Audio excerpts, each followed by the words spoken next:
Mugak eta kostaldeak zaintzeko Frontex agentzia protesten artean Iruñan batzartu da. Gaurko Europako agentzia boteretsuena da, aurrekontu mailan eta langile kopuruan handiena.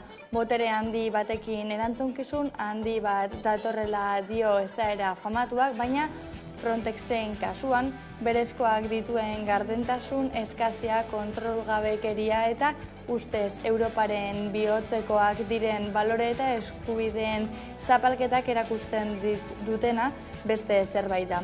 Erabaterako argudiagabekeria, bere egitekoa mugak zeharkatzearekin bihurtzen da Europa arrakalarik gabeko gotorleku gisa eraikitzea.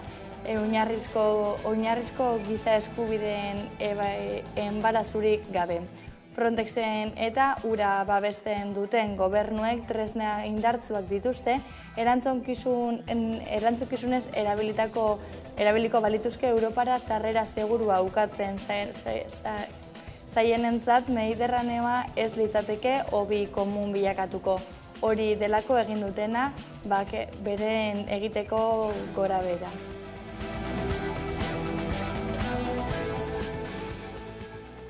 Ala goitik behera beltzez jantzetako pertsona bat esku artean zaga eta bestean diruz betetako maletatxoa dituen atera dute migratzaileentzako eskubidea aldarrikatzeko. Guk berri ere aldarrikatu nahi dugu pertsona guztion migratzeko eskubidea eta Frontex horren aurka egiteko sortu zen.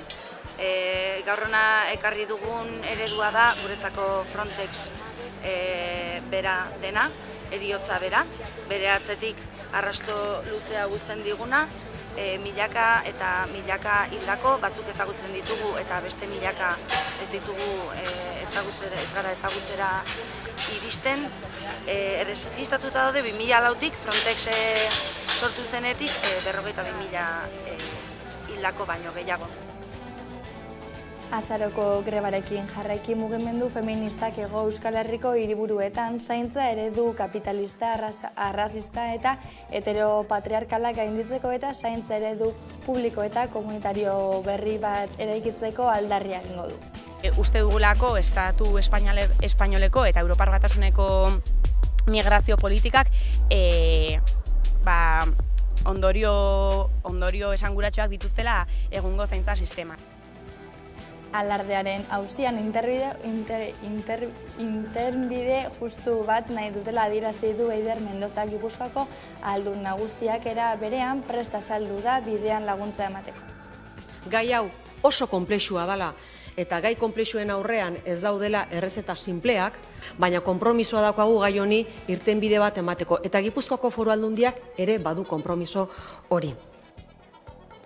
Lan arloko gaiei helduta laneko ezbeharrek 3 langileren bizitza eten dute aste honetan azken istripua atzo gertatu zen Fiteroko nekazarien kooperatiban.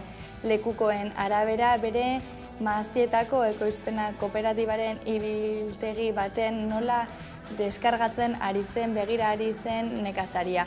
Maaz guztiak erortzen ez zirenez, pala batekin bultzatu nahi izan zituen, baina orduan oreka galdu eta 3 metrotik erori zen. Eren egun berriz Gasteizko Galtzagorri aurreskolako ordezko hezitzaile bat hil zen trafiko istripuz lanetik etxera zihoala. Amurrion 32 urte zituen, labek hezitzaileen desplazamenduak gutxieneko berehalako neurriak hartzeko eskatu du eta elak lanpostuak egonkortzeko eskatu dio Eusko Jaurlaritzari langileen behin-behinekotasuna joan etorriak ugaritzen eta istripuak eragiten dituelako. Elaren zenbaketaren arabera gutxienez 10 langile hil dira urten initinere gertatutako istripuetan. Aste artean ere izan zen istripu hilgarri bat adunan, Zagardotegi baten lurretan zagarrak biltzen ari zen 35 urteko langile batek gidatzen ari zen traktorearen kontrola galdu zuen aldapako piko batean eta ibilgailuaren eta zuhaitz baten artean harrapatuta geratu zen. Mekarrer enpresako langileek lehenengo greba eguna dute gaurkoa eta bertan diharduten 158 langileek bat egin dute deialdiarekin. Lehenengo guna grebaguna da, esan duzun bezala, eta langile guztiak momentuz ez da sartu inor fabrikara, bakarrik daude zuzendaria eta Recursos Humanoseko zuzendaria. Esatea, pasan astean Frantziatik erantzun digute gure eskaerari, esanez, ez dutela asmorik gurekin hitz egiteko, 6 hilabete honek pasatu arte. Eta, bueno, beste egunean esan genuen bezala, hortik doa gure indarra, ez badigute esaten gurekin komunikabide bat irekiko dutela, gure indarra hortik joango da. Ostera beste gora bera bat izaten ari da behi haziendaren sektorean, gaixotasun hemorragiko epizotiko ebatzen ari da Gipuzkoan zenbatu dira lehen kasuak. Hildako animaliak ere badira dagoeneko, baina Gaizka Zabal EHNeko Gipuzkoako presidentak esan digu animaliak gehienak asintomatikoak direla. Esaten du, animali asko asintomatikok diela, ez du sintomaik manifestatzen, eta gero batetik besteako kruzea ala eta guzti ziten du moskito ginen du vektore lana. Orduan, ziztatzen du animali bat, alige moskito bat ez, mordo bat izango dira, beste animali batzuta juten diena eta kutsatze lana oik egiten du. Eta dirudinez, moskitok sartzen duen virus kantideen arabera, eragin gehiago edo gutxi eukideke animalitan. Kaixo eguerdion, gaurkoan Frontex agentziaren bilkura izpide goitik bera beltzez jantzitako pertsona bat esku batean zaga eta bestean diruz betetako maletatxoa dituena, horrela irudikatu zuten heriotzaren figura hainbat kolektibo antirrazistak atzo Iruñan antolatutako performance batean ikusi.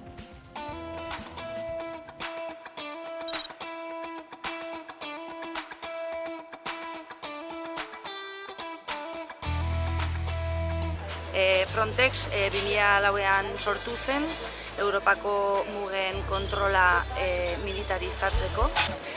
Guk berri hori aldarrikatu nahi dugu pertsona guztion migratzeko eskubidea, eta Frontex horren aurka egiteko sortu zen.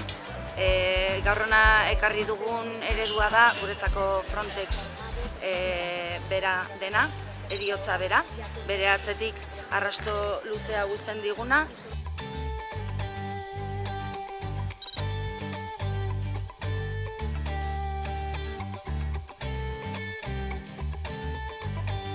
Gonbidatu nahi zaituztegu ere guztioi, bihar burituko den elkarretaratzera, Zazpiretan, hemen Baluarten.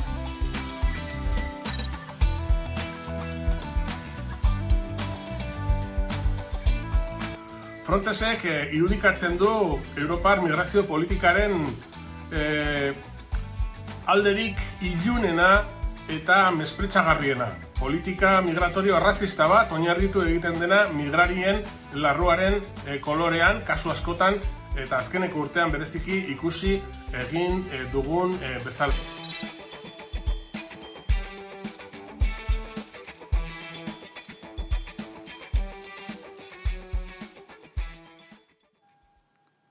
Bestetik atzo burututako bilkurez Nazio Batuen erakundeko idazkari nagusia oso kritiko agertu da isuriak zerora murriztea helburu duen ekonomia eredu baterako trantsizio energetikoa blokeatzen saiatu diren konpainia handiekin.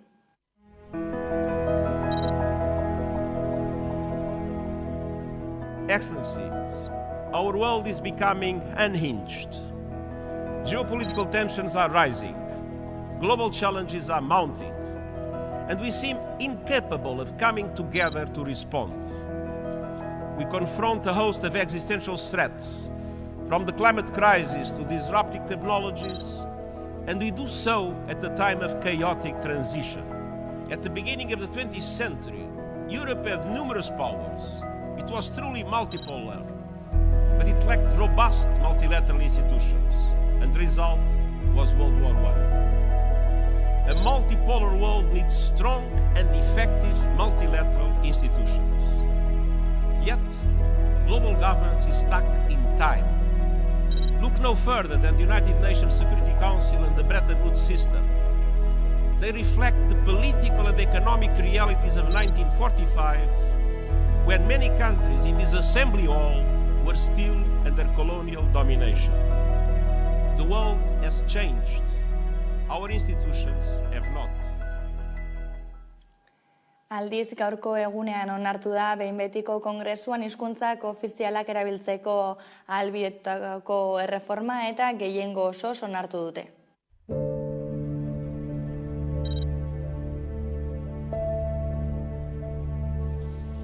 Gaur, euskararen aldeko aurrera pausoa eman dugu. Gaur, euskaldunok beste espazio bat irabazten dugu. Gure hizkuntzari prestigio eman eta lau haizetara zabaltzen jarraitzeko. Jo avui aquí parlaré en català, primer perquè puc. Euskal Herrian, euskaraz bizi nahi dugu. Moztua izatearen beldurri gabe lehenengo aldiz. Gure ama hizkuntzan aritzea. Sortea handia dugu. Hau da egia. Espainia hizkuntza komun bat partekatzen dugun komunitate politiko bat delako.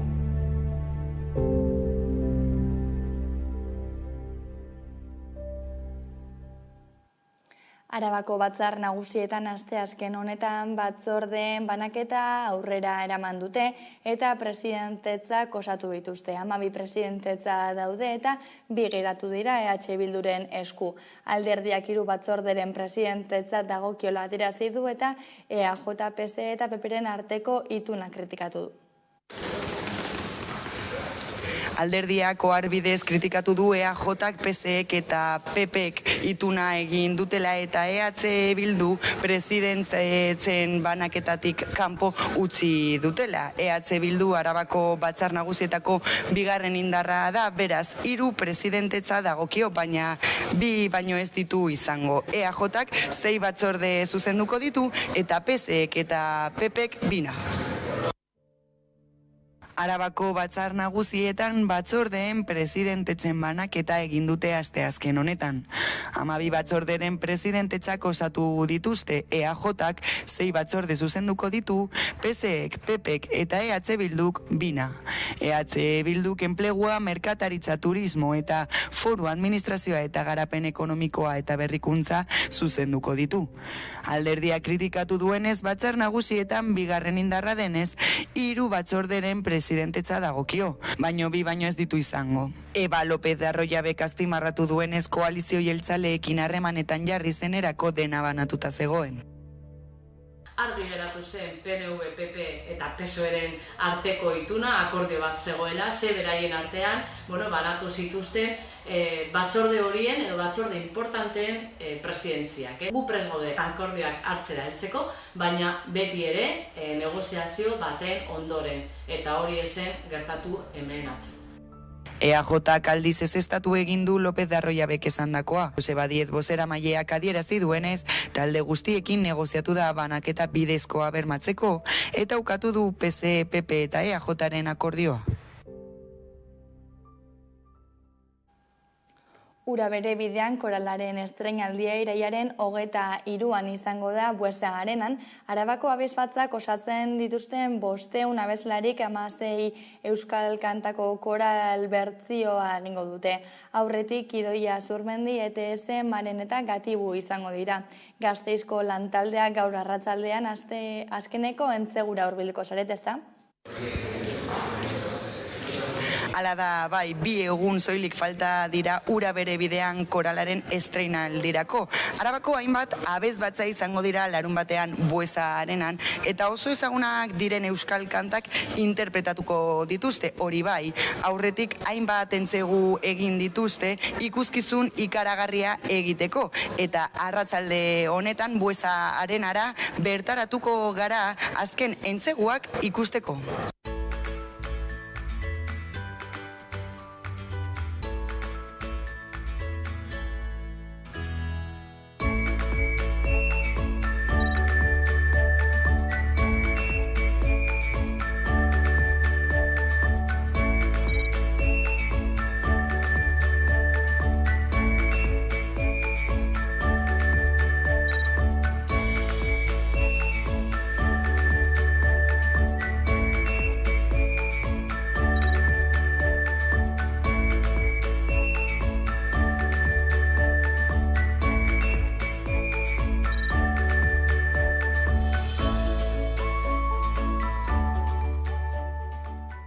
unkigarri da ikustia zelan egongo garen danok elkarrekin, buesaren hortan kantatzen, ez?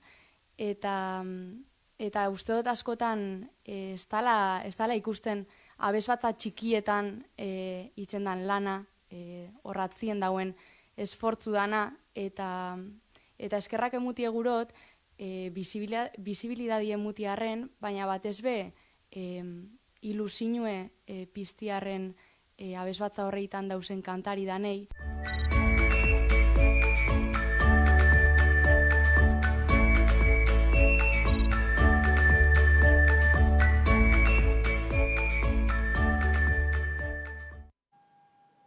Eta gaur iraiak 21 Alzheimerraren gaixotasunaren nazioarteko eguna da. 1984an Osasun Mundu Erakundeak Alzheimer Diesea Internazionalarekin batera egun honetan ohitura osasungarriak sustatzeko eta gaixotasuna gizartean ikustarazteko modu gisa esartzea erabaki zuten. Munduan 50 milioi pertsona inguruk Alzheimerra pairatzen dute, gainera gaixotasuna ager daiteke sintomak agertu edo ezagutu baino lehen. Hori kontuan izan da 2050 urterako aurreikusten dute Alzheimerra pairatzen duten pertsonen kopurua hirukoiztuko dela.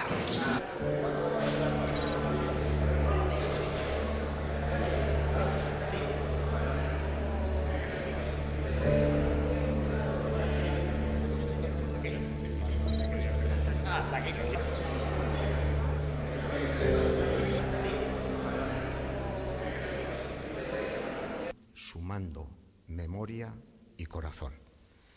Hablar de innovación, aunque en ocasiones pueda sonar hueco, porque no se ven los resultados y avances que anhelamos, es hacerlo desde el optimismo, desde la convicción de que las respuestas llegarán. Es hacerlo desde la resiliencia. Aquí nadie tira la toalla, sino que nos aferramos a ellas para buscar nuevas formas de avanzar, para conseguir mejores condiciones de calidad de vida para las personas afectadas por el Alzheimer y otras demencias, y que en Álava, como bien sabéis, ya son 7.000 personas. Pero es que los recuerdos a lo mejor están escondidos en el muerto.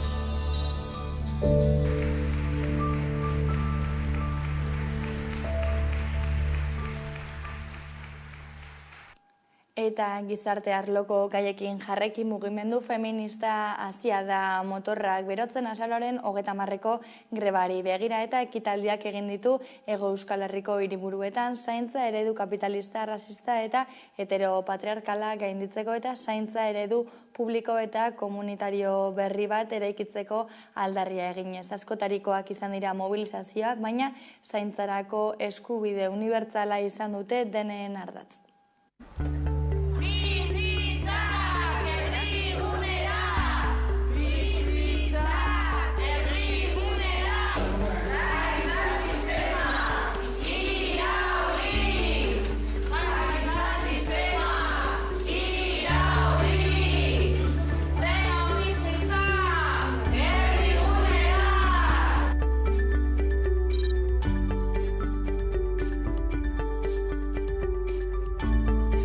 Uste dugulako Estatu espainoleko eta Europar Batasuneko migrazio politikak ondorio esanguratsuak dituztela egungo zaintza sisteman.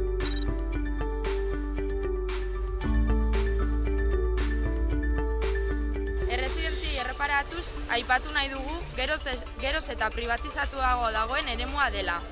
Guk sistema publikoa indartzea eta zaintza zerbitzuen privatizazioarekin amaitzea exigitzen dugu. Con una responsabilidad social y recae sobre las mujeres.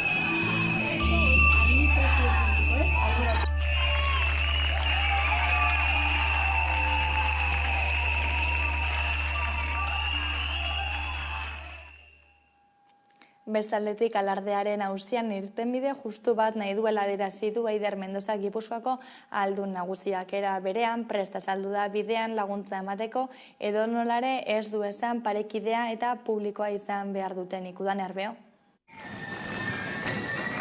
Hondarribiko alarde egunetik 2 aste igaro dira, baina zer esana izaten jarraitzen du. EAJko ordezkari batek aurreneko egintzion harrera Jaizkibel konpainiari, Eider Mendoza aldu nagusiak, naiz eta Hondarribiko EAJ etzen desfile parekide agurtzera joan. Gipuzkoako Foru Aldundiak Martin Garitanoren agintaldian ere harrera egin zien Jaizkibeli, beraz ez da aurreneko aldia izan diputazioarentzat. Ikus daiteke aurrera pausoak ematen ari direla alarde publiko eta parekide baterantz, naiz eta ibilbidea luzea izan den honaino heltzeko. Testuinguru honetan Jaizkibelen aldeko Mendozaren keinu eta gero, Gipuzkoako batzar nagusietara eraman dute eztabaida. EH Bilduko batzarkideen Garoaleku onak galdetu dio aldu nagusi Eider Mendozari Hondarribian alarde publiko eta parekide bakarra sustatzeko Gipuzkoako diputazioa legegintzaldi honetan zer egin asmo dituen. Zer egingo duzu Hondarribian alarde publiko parekida eta bakarra izateko? Mendozak erantzun dio Aldundiek gai honi irtenbide bat emateko konpromisoa duela. Gai hau oso konplexua dela eta gai konplexuen aurrean ez daudela errezeta sinpleak, baina konpromisoa daukagu gai honi irtenbide bat emateko eta Gipuzkoako Foru Aldundiak ere badu konpromiso hori. Gaur egun elkarrizketarako prestutasuna adierazi duen jendea dagoela adituta Aldundiaren apustua aitortzarena izan da. Eta egoera horren aurrean guk egin dugun apostua zein izan da aitortzarena. Eta aurtengo keinu hauen ondoren zer? Aldu nagusiak espero du keinu horiek balio izatea elkarrizketarako. Prest gaude behin betiko konponbide bat emateko egoera honi eta konponbide horrek behar du izan justua eta behar du izan bidezkoa. Konponbidea lortzen laguntzeko prest dagoela esan du aldu nagusiak, baina ez du esan parekide izan behar duenik alardeak, ez da publikoa izan behar duenik ere. Gure Sarea elkarteak emandako datuak gordinak dira, 5 aurretik batek jasaten ditu sexu abusuak. Desgaitasunen bat dutenen artean, 2 neskatik bat eta 3 mutietatik batek jasaten dute, jasaten ari da edo jasango du sexu indarkeria 13 urte bete aurretik. Gauzak horrela adingabeen kontrako sexu abusuei nola aurre egin azalduko du euren jardunaldi batek urriaren 7 Iruñean.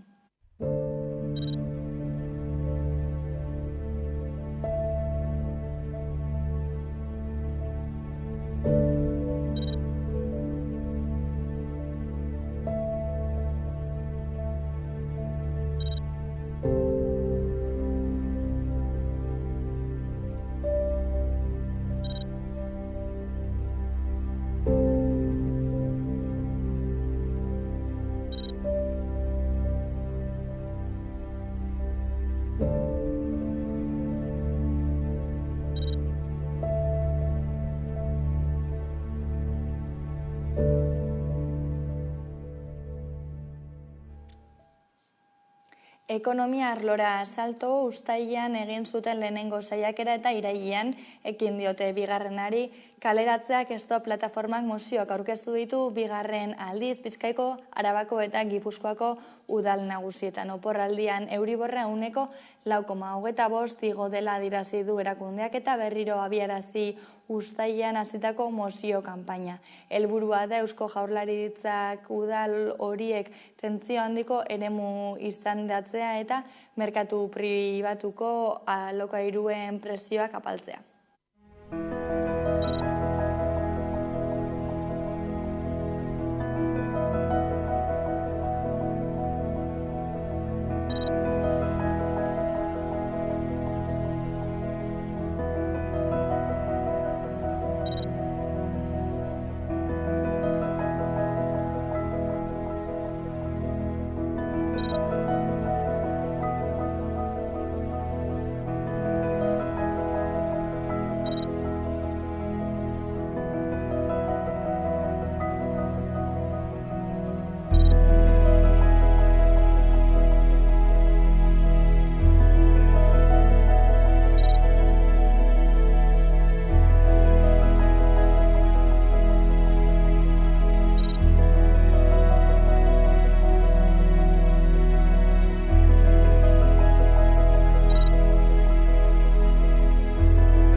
Lan gatazketan Mekaner enpresako langileek lehenengo greba eguna dute gaurkoa eta bertan diharduten 158 beharginek bat egin dute deialdiarekin. Hilabete hasieran zuzendaritza jakinarazi zien fabrika ixtearen erabakia enpresa errentagarria ez dela argudiatuta. Aitzakiatzat jo du hori beharginen batzordeak eta beste irtenbide bat negoziatzeko eskatu dio multinazionalari.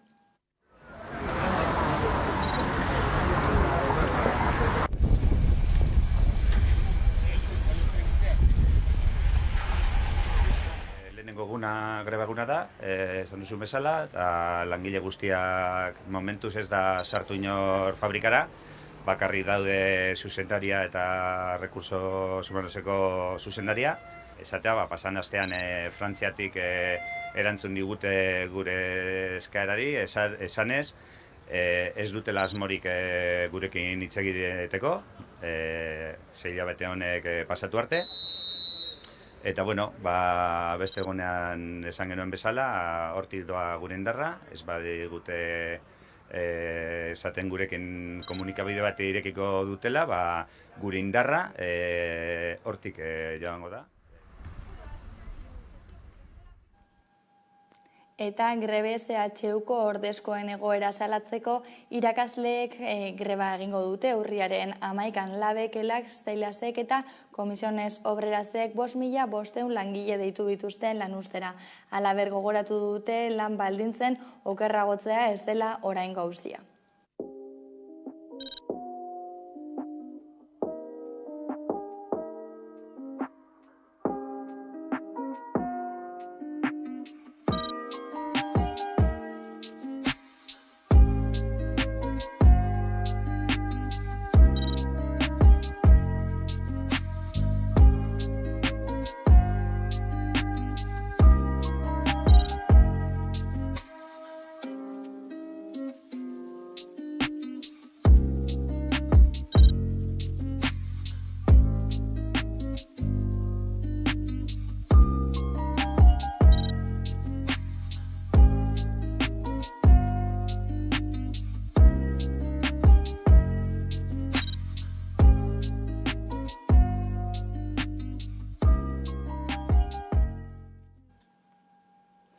Ostera beste, gorabera bat izaten ari da behi haziendaren sektorean gaixotasun hemorragiko episodiko edatzen ari da eta Gipuzkoan zenbatu dira lehen kasuak.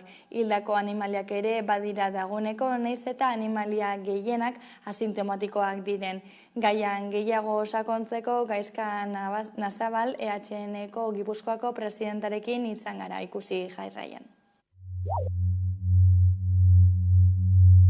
Azken aldian behien artean gaixotasun bat zabaldu da, gaixotasun hemorragiko epizootikoa duela hilabete batzuk Estatu Espainiarrean detektatu zen lehendabizikoz eta gaur egun Euskal Herrira heldu dela jakinda. Lehen kasuak atzeman dituzte Gipuzkoan eta honen inguruan gehiago sakontzeko Ene sindikatuko Gipuzkoako presidentearekin izan gara Garikoitz Nazabalekin. Nundi datorren ez dakit, guri oso repentinoki azaldu zaio.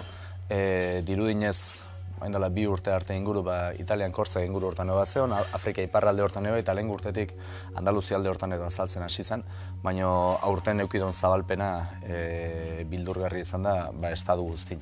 Batipat Gaztela eta Leongo buelta hortan foko pila bat azaldu die, animali pila baten artean bajak sortzen nahi den gaiz bat da dirudinez, eta espezien arabera eragin diferente dauzkena. Esaten du oreinai zerbidoi orokorren asko afektatzen diela, eta hor kotok, basafauna, olako arrazoi batzuk egigo lehon deizkela baita ere, horren beste zabaldu izateko ez. Biriko da momentutik animalik antikorputze sortu behar ditu, eta orduan gaitzen kontra zuzenen eragiteik ez dagozu nolaz eta bakunazio preventibok edo lako zerbait ez baldin badau. Oaindik gehienak apuntatzen du bakuna baten zeik ez dala egongo, farmazeutikan aldetik ez daula interes izugarrik, edo behar bat, ez dakit nola esan. Datu ofizialak eta pixka diskurso ofizialak oinarri hartuta, esaten du animali asko asintomatikok diela, ez du asintomaik manifestatzen, eta gero batetik besteako kruzea ala eta guzti ziten do, moskito ginen do vektore lana, ez? Orduan, ziztatzen do animali bat, alige moskito bat ez, mordo bat izango dira, beste animali batzuta juten diena eta kutsatze lana oik egiten du. Eta dirudinez, moskitok sartzen duen virus kantideen arabera, eragin gehiago edo gutxi eukideke animalitan. Problema zer da? Aurtengo urten, hemen gaina berezik ere bai, ez? Humedadek eta olako gauzatan moskitontzako ez da bat ere, moskito ikeragarri launtzen dira, baina gaitzen mugatzeko ez. Eta orduan oso errex eta azkar zabaldu daiteken gauza badala, intsektu asko darelako, eta gero aparte ikusten dauna, gaurko gizarte hain globalizatu honetan, mugimendu bai personana bai merkantziena bai bildurgarri da, abereetatik apartez. Orduan, gaina etorrita dauku, eta horregi aguanta emarko dela.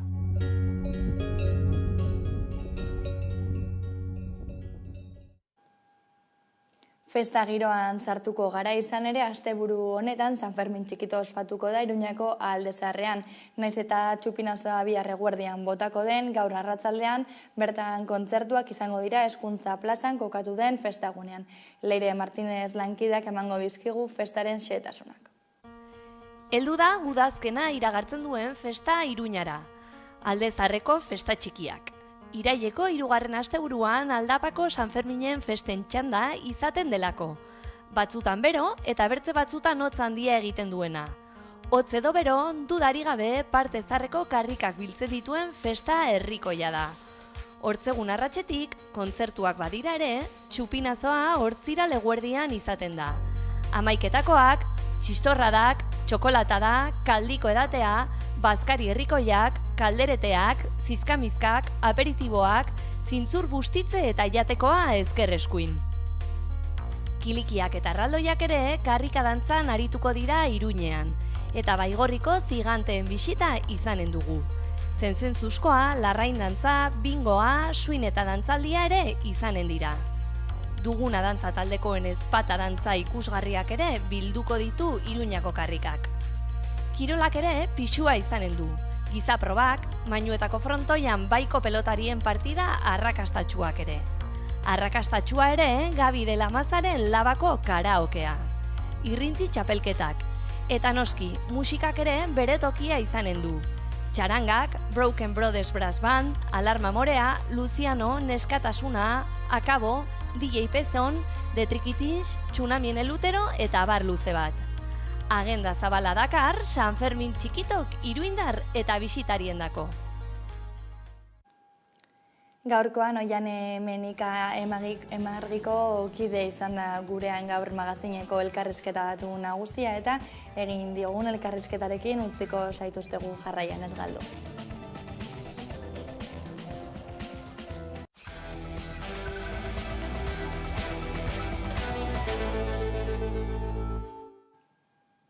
Amabiterdiak pasata iritzi da eguneko elkarrizketa nagusiari ekiteko unea, eta horretarako gaurkoan gurekin dugu Oiane Menika Emargiko kidea, kaixo eta ongi etorri. Eskerrik asko eguerdian. Azteko atzoko bilera albiste batekin hasiko dugu, ezta? Europar Batasunak onartu du prostituzioak giza eskubideak urratzen dituela, beraz aboluzionismoak borroka bat irabazi du, ezta? Bai, guretzako oso albiste ona izan da. Batez ere, azkenean, berdintasunaren alde lan egiten dugunok, horrelako eskubideen urratze bat oso garrantzitsua da. Onartzea hori dela, prostituzioa benetan indarkerie bortitza dela aldaraztea, eta guretzako benetan oso notiziona izan da. Gainera oso harro gaude, ze Emargi, gure elkarteak, federazioaren, Europar Parlamentura joan den federazioaren lehendakaritza dauka, gure lankidea Amelia Tiganus izan da ordezkaria, eta han egon gara emakumeen eta neskatoen eskubideen eta berdintasunen alde borrokatzeko, eta guretzako izan da oso emozionantea eta oso posgarria, benetan, Europar Batasunak dauzen datuekin, benetan horrelako bidea hartzea. Posteko berria beraz, baina alandare eta malez lanean jarraitu beharra dago, Margi elkartea sortu zen helburu argi batekin, sexu indarkeriaren biktimentzako topagune eta erresilientzia gunea izateko Bilbon, bereziki prostituzioarentzat, ezta? Irailaren 23an sexu esplotazioaren aurkako nazioarteko eguna izango da, zein da argazki orokorra? Bueno, ez da samurra. Egia esateko, albiste hon bat izan dugu, hori egia da, ospatzekoa da, baina honez gero, lan asko daukagu horretik egiteko. Azkenean gaur egun ikusten dugulako, lehen pentsaten genuen aurrera pausu horrek ja oso finkotuta genituenak, batez ere gazterian, atzera pausu bat izaten ari dira eta guk ikusten dugu, oraindik ere indarkeria asko dagoela, ez dagoela ere sexualitatean, batez ere prostituzioarekin eta pornografiarekin lotuta, ez dagoelako benetako heziketa bat. Eta horren faltak, eta pornografia izatea gure informazio iturria, gurea edo batez ere gazteena, horrek egiten du momentua ez izatea oso samurra. Orduan, lan asko daukagu oraindik egiteko. Izan ere, sistema patriarkalaren eredutako bat, helburuetako bat, bada emakumeen sexualitatea kontrolatzea eta instrumentalizatzea, ezta? Eta hortan datza gaur egun ere, beste modu batera, baina egoera, nik esango nuke bardina dela. Azken finean, azkenengo hamarkadetan gure sexualitatea oprimitzea zen, eskutatzea, emakumeok ez genukan gure sexualitateaz gozatzeko libreki aukera hori, beti izan zerbait edo la puta o la santa, esaten dana, baina gaur egun askatasun horren izenean uste dugu ere bait zartu ulertua dagoela askatasun hori, eta orain patriarkatu honek esaten diguna da gure gorputza salmentan ipintzea dala gure ekimenik eta poteretsuena, eta ez da horrela, ze azken finean berdainetan gaude, orain lehen puta izatea zan oso gauza ikaragarria, norbaitek puta, zan como ez, ni ez, eta gaur bapatean puta izatea ahalduntzen gaitu, orduan kontuz honekin ere,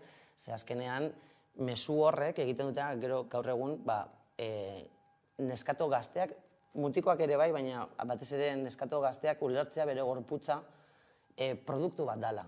Eta sare sozialetan, eta horrelakoetan, OnlyFans, eta honelako aplikazioetan gertatzen ari dena ikaragarria da. Ikaragarria da, ze azken finean, lehen zerbait oso txartu ikusia zegoena, gaur diru erraza, eta azkenean diru harina izan daiteke, baina erraza ez. Ze horrek azkenean zure gorputza produktu bezala saltzea, horrek gero psikologikoki baditu bere ondorioak. Larun batean, sexu askatasunaren kontrako nazioarteko eguna izango da, eta horren arira gainera Marginetik jardunaldi berezi batzuk antolatu dituzue, lehenengo jardunaldiak gainera. Bai, oso arro gaude, guretzako da horako lehenengo ateraldi potentea, eta oso pozik gaude. Antolakuntza pixkat buruoste batzuk ekarri dizkigu, baina oso pozik gaude, eta ganera uste dugulako sexualitate barri baten aldarrikapena beharrezkoa dela. Eta horrekin, horren inguruan, domekakoa izango da oso interesgarria, eta guretzako oso emozionantea egia zen.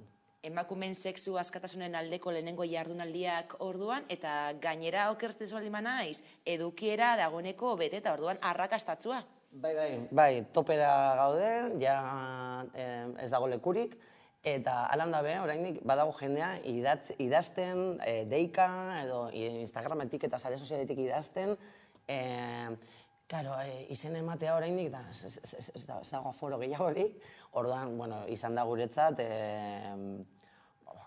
kriston sorpresa, ona, beti pentsatzen duzu, horrelako zerbait antolatzen duzunean, beteko dozula, hori da beti buruan dekoguna. Baina, izan da, ireki, pum, eta ja bete eta horren guretzako izan da, topera. Orden, honek ematen digu esperantza, beste batzuk egiteko, eta agian leku handiago batean, kanpoan geratu diren pertsona guztioi ere, harrera emateko. Helburua lortu duzu beraz, esperantza ematen duzu eta indarra egin batean ere, eta zeintzuk dira holan orokorrean edo jardunaldi horietan jorratuko dituzuen gai nagusiak? Esan bezala, sexualitatea eta askatasuna, baina esan dudan bezala, ondo ulertuta. Azkenean garrantzitsua da, askatasun hori izatea, baina ondo ulertzea. Eta horretarako, gure ideia da, hainbat emakume, ezberdin eta lor desberdinetakoak gurekin egotea, bakoitzak bere alorretik halako jokabide edo emateko eta emakume guztiei ahotsa emateko. Azkenean garrantzitsua da, bakoitzak bere alorretik egin dezakeena erakustea eta horrela emakume guztiei ahotsa ematea, eta emakume guztiek ikustea euren ahotsa garrantzitsua dela. Orduen oso emozionatuta gaude, egia esan. Emakumei ahotsa eman eta hitzaldiak eta solasaldiak uztartuko dituzue jardunaldietan, eta horrez gain, Emargi 2023 urrezko 12 sariak banatuko dituzue. Bai, gure ibilbide honetan, hainbat emakume izan ditugu gure inguruan, benetan laguntza, euren berotasuna eman digutenak, eta, uste genuen, guretzako horrelako jardunaldiak egitea garrantzitsua zela, baina momentua aprobetxatuz, emakume hauei ere, guretzako ukin duten garrantzia eman behar diegu. Orduan, dana polit eta borobila izateko, alako sari batzuk. Ez dizkizut izenak emango sorpresa dalako, ez dakite, orduan ezin dizuet esan, baina guretzako hori oso polita da, azkenean bakarrik ez gara inora heltzen, eta elkarlana eta emakumeen artean laguntzea eta gure artean sustatzea oso garrantzitsua da. Orduan, horreri balioa eta garrantzia ematea funtsezkoa iruditzen zitzaigun, eta horregaitik urrezko 12 asmatu egin dituen, eta oso emozionau egiten naz, eta danaz, pertsona horrengan pentsaten nabil, eta oso polita izango da. Orduan, dana oso borobila eta polita izango da, uste dute.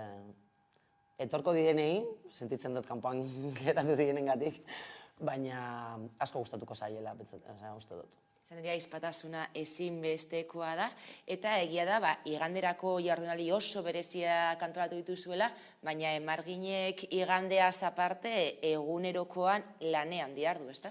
Bai, azkenean gure helburua da, gure espazioa, General Kontza, 42 gaude, badazpada botatzen dut, gure helburua da, gure espazioa emakumeen espazio seguru, resiliente bat izatea, eta horretarako hainbat kausa egiten ditugu. Monografikoak egiten ditugu, formazio bezala, emakumeen zirkuluak egiten ditugu, emakumeen gazteekin bebain, neskatoekin, sexuaren inguruan hitz egiteko, irakurketa klub bat daukagu, eta, igual orain kanpoan hitziko ditudan gauza asko, baina, azkenean gure nahia da, gure artean, horako sareak sortzea eta emakumeak ahalduntzea, azken finean. Gu, beraiek, elkarrekin, eta horretarako sortu dugu espazio hori. Gainera, prestakuntza proiektuak ere baditu Emargik, eta nerabeen sexu hezkuntzari buruzko proposamenak eta ikerketak ere abian dituzue. Bai, gu honekin hasi ginenean, ohikoa, tailer bat ematen duzu, ordu pare batekoa, arazoaz, esan beharrekoa esaten duzu, baina ikusi genuen ez dela nahikoa, ez? Azkenean, 2 ordutan botate dezakezun informazio guztia larregi da, eta gero ja, agur. Orduen, proiektu integralak sortu ditugu, urtean zehar lantzen ditugunak, ikastetzetan, institutuetan, eta hor egiten dugun lana ez da bakarrik nerabeekin. Ze beti fokoa ez, nerabeengan, oso garrantzitsua dan lan bat, baina, karo, eurekin bakarrik lan egiten badugu, zerbait hor, ez, kanpoan gelditzen zitzaigun. Orduan, proiektu integral hauetan, irakasleak sartzea proposatu genuen, gurasoak baita, azkenean, klaro, gure seme-alabak non pasatzen dute astean zehar ordu gehienak, ikastolan, ikastetzetan, institutoan, horren oso garrantzitsua iruditzen zitzaigun. Baina, klaro, gero, guraso bezala, aparte gurasoak guri deitzen dozkuen, eta esaten dozkuen, hanpa askotik ez da, eta esaten dozkuen, baina, klaro, ez dakigu zelan jorratu gaia, klaro, guk ez dugu heziketa sexualik izan. Horren, klaro, zelan hezituko ditugu gure seme-alabak heziketa sexual sano eta osasuntzu batean, guk ez badugu heziketa hori izan. Eta horria, 3 hankatxoak kokatu genituen, eta proiektu hau aurrera atera genuen, egia esan ikerketarekin lotuta gainera datu piloa ateratzen gabiltza, lehenengo momentuan galdeketa bat pasatzen diogu, prozesu guztia hasi baino lehen, prozesuaren amaieran beste galdeketa bat pasatzen diegu, nahiko galdeketa luzea da, klaro, egia da, ezkerretik datu asko urtetzen dira. Eta horrekin gure proiektua beharrezkoa dela ikusten dugu. Azken finean, gazteek esaten digute, zein gaztetan hasten diren pornografia ikusten, zertarako ikusten duten pornografia, batzuk neskatuek esaten dute pornografia ikusten dutela jakiteko mutilek beraietaz zer espero duten. Klaro, gaur eguneko pornografia ikusita, pentsau daigun, neskatuenak zelako sexu harremanak dituzten. Eta mutilek bardin, azkenean, bakotzari erabatean eragiten dio, baina eraginak ez dira onak. Orduan, oso pozik gaude gure proiektuekin, gara oso harrera ona edukitzen ari dira, eta aurrera jarraitzeko gogo askorekin, eta, leku gehiagotara heltzen baldin bagara, asko zobe. Azkenean, ikerketa ezinbestekoa da, hezkuntzan edo emoteko eta justu gakoa aurkitzeko. Bestaldez, gizarte zerbitzuen egongo ikuspegi asistentzialista ere salatzen duzue? Bai, oso. Ni gizarte zitzaileanaz, nire lankidea Leire Kandel baita. Urte asko eman ditugu gizarte zitzaile bezala lan egiten, esparru desberdinetan, ni adin txikikoekin, Leire beste esparru batean, kaleko pertsonekin, drogodependientzia dituzten pertsonekin. Eta azken finean, bat egiten duten, akats asko ditu sistemak, hori alde batetik. Baina ikuspegi honetatik emakumeak beti gaude bigarren esparru batean. Eta uste dugu bai egia da, azkenean asistentzialismo hori pertsona guztietan ematen dela, baina emakumeek gehiago jasaten dute. Zergaitik azkenean, imaginau dezagun alberge bat. Albergeak zelakoak dira badakigun, espazio irekiak, literak, tal. Claro, emakume bat kalean dagoenean zelan sartzen da, azkenean ez da espazio seguro bat. Ez da espazio beraientzat pentsatuta dagoena. Azkenean, emakume hauek zer egiten dute prostituzioara jo, dirua atatzeko, eta horrela ez dira horrelako zerbitzuetatik pasatu behar. Beraz, bai, salaketa hori mantentzen dugu, eta bai uste dugu ikuspegi feminista bat eman behar zaiola gizarte zerbitzuei horrelako gauzak aldatzeko. Azken finean, gure espazioak ikuspegi feminista batetatik pentsaten ez baditugu, ez ditugu horre dauden akatzak eraldatuko, ez aldatuko, eta horiekin ezer egingo.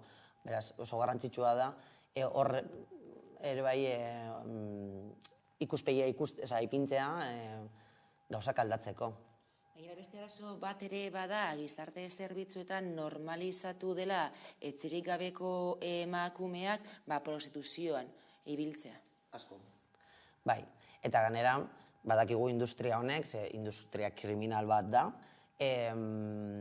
orain daukan leloa askatasunarena da, eta bakoitzak bere gorputzarekin nahi duena egitea, eta azkenean lan bat dela. Bueno, lan bat segunetan orentzat, ezta? Azkenean datuek esaten digutena da, prostituzio egoeran amaitzen duten emakumeak pobrezian daudela, ikasketa falta dituztela. Orduan, zelako egoera baldintzak dituzu zure inguruan prostituzioan amaitzeko. Claro, hori ez badugu ondo aztertzen eta normaltzat hartzen badugu pertsona bat horrelako gabeziak dituenean, noski, diru bat atarako du, hostal batean lan egiteko, baina zelako baldintzetan, zelako bizi baldintzak dituzte emakume horiek. Guretzako garrantzitsua da hori mahai gainean ipintzea eta hori salatzea eta aldatzea, azken finean, gizarte zerbitzuak ez daudelako horretarako, baizik eta pertsonei eraldaketa bat sortzeko aukera emateko daude. Ez hor bizitzeko betirako, horrelako limbo batean, zaude kalean, diru pixka bat daukazu, edo hemen, ez, azkenean emakume horiei benetako aukerak eman behar zaizkia, formakuntza, etxe bizitza eta barrekoak. Gainera ez hori bakarrik, ez da, ze gizarte zerbitzuak gainera maskulinizatuta daudela ohartarazi duzue, eta hori dela eta askotan emakume horiek ez dute horra jotzen. Ez, noski, claro, badakitelako zer dagoen. Azkenean, emakume horiek kalean daude. Kalean bizi duten indarkeria badakite zein den, oso identifikatuta daukate, noski. Orduan, kalean dauden gizon horiekin alberge bat partekatzea gabaz edo horlako espazioak partekatzea beste intimidade bat suposatzen dela dagoen leku batean, zelan egingo dute. Nik ez nuke egingo. Eta ez dut uste inork egingo lukenik. Horren, hor dago barriro ere trampa hori, ez? Badituzu zerbitzu batzuk, baina benetan emakume horiek aukera bai badaukate, baina espazio seguruak dira haientzako. Ondo, ez dut esango ondo tratatuak ez direnak izango, baina espazio seguru bat bezala bizitzen dituz, ez, zedatuak hor dagoz, eta ikusten dugu gehiengoak gizonezkoak erabiltzen dituztela. Gizarte zerbitzuak ezinbestekoak dira, baina sexu esplotaziorik gabeko mundu bat lortzeko halabeharrezkoa bada ere, eta ezinbestean gizarte osoaren laguntza. Bai, noski, eta heziketa. Azkenean, legeak garrantzitsuak dira, noski, hori, orain auki dugun notizi honen inguruan, baina heziketa. Heziketa da funtsezkoa. Azken finean, sexua eta erlazioari buruzko ditugun kontzeptuak eraldatu egin behar ditugulako, ez? Gu azkenean, sexuaren inguruan hitz egiten dugunean, askotan, hezkuntza sexoafektibo baten inguruan. Azkenean, pornografiak erakusten digu, sexua dela, hori, bien arteko pan-pan, ez? Eta hori ez da sexua. Sexua hortaz eta areago doa. Guk ezin dugu gure gorputza, gure burutik, ez gara, ezin dugu gure gorputza eta gure burua zatitu. Beraz, zun pertsona batekin kontaktu hurbil sexual bat daukasunean, beste pertsona kontuan izatea. Beraien desioa, gure desio partekatu bat izatea, eta horretarako hezkuntza bat behar dugu. Azkenean, lehen hitz egin dugun ikerketaren arabera, ikusten duguna da, eta gazteek esaten digutena, gero eta indarkeria gehiago jasaten dutela euren erlazio sexualetan. Eta hori pornografiatik dator. Ze hor daukate beraien informazio iturria. Gaur egun internetera sartzen zara, eta ez daukazu porno jarri beharrik, por jartzarekin, hor agertzen dena ikaragarria da. Benetan ikaragarria. Eta orduan, gu, batazbesteko ikerketak esaten dute, gaur egun, pornoa ikuskatzeko batazbesteko adina 8 urtekoa dela. 8 urtekoa. Orduan, pentsai degun, 8 urtegaz, mutiko neskato batek, bardin dozta, horrelako irudiak eta sexualitatea horrela irudikatzen badu bere buruan, bere garapenean horrek zerbait egiten du. Azkenean, 8 urterekin gure burbuina garatzen dabil, eta horrek konexioak egiten ditu. Betirako geratzen zaizkigun konexio neuronalak.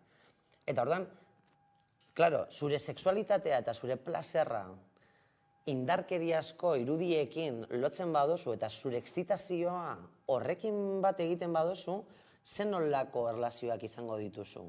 Horrek nora eramaten gaitu? Prostituziora. Azkenean, zure bikotearekin ezin izango dituzu praktika horiek normaltasunez eraman.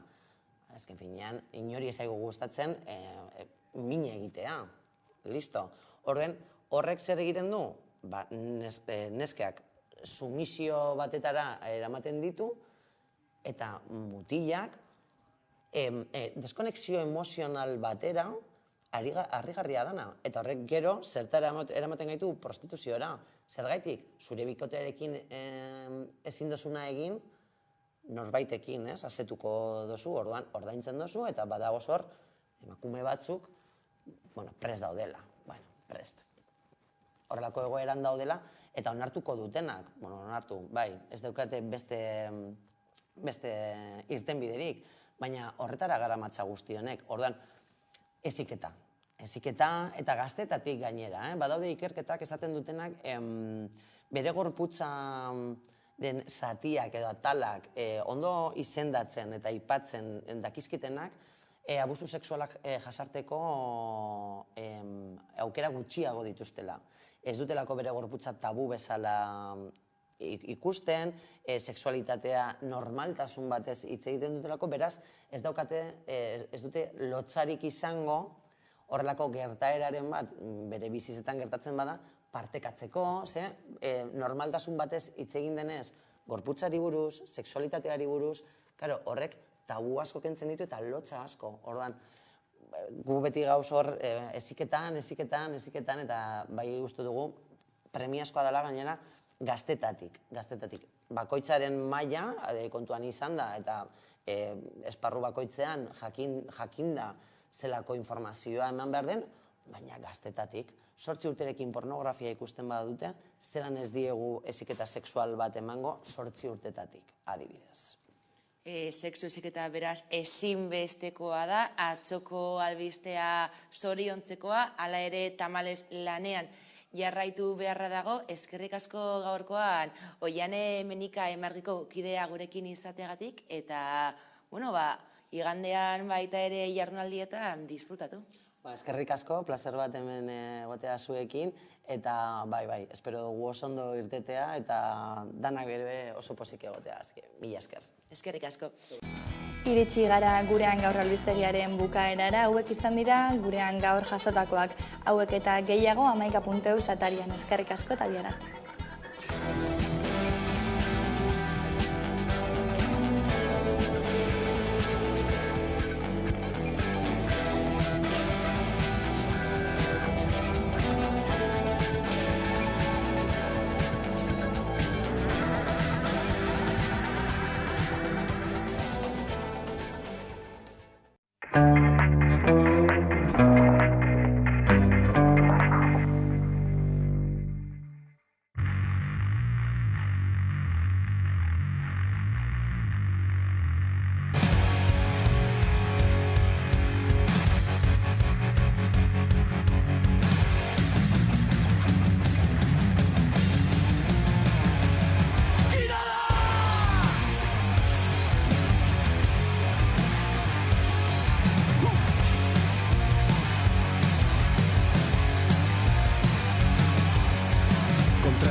Konstante batzuen biktima izango alnaiz bizitza osoan. Estimulu iraunkorretan